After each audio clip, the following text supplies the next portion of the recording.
தமிழ் பள்ளி மேம்பாட்டு பணிகளுக்காக 50 மில்லியன் ரிங்கேட் சிறப்பு நிதி ஒதுக்கீடு செய்யப்பட்டுள்ளதை மலேசிய தமிழ் பள்ளி மேலாளர் வாரியம் வரவேற்றுள்ளது.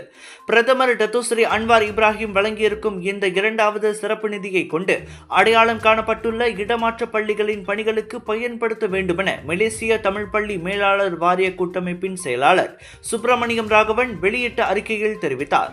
கடந்த ஆண்டு ஜனவரி 16ஆம் தேதி கூட்டமைப்பு வழங்கிய 5 தமிழ் பள்ளிகளுக்கான இடமாற்ற பரிந்துரை இந்நிதியை கொண்டு மேற்கொள்வதற்கு பொருத்தமான நடவடிக்கையாக இருக்கும் என்றும் அவர் சுட்டிக்காட்டினார்.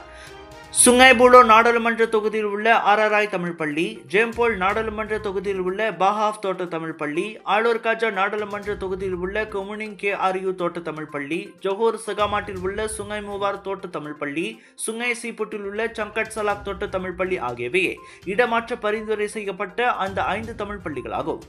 இந்த சிறப்பு நிதி வழங்கிய பிரதமருக்கும் கல்வி அமைச்சர் ஃபர்லினா சைடேக்கிற்கும் துணை கல்வி அமைச்சர் வாங் கா வோ மற்றும் பிரதமர் அலுவலகத்தின் சிறப்பு பணிகளுக்கான அதிகாரி சண்முகம் ஆகியோருக்கும் கூட்டமைப்பின் சார்பில் சுப்பிரமணியம் தனது நன்றியை தெரிவித்துக் கொண்டார்.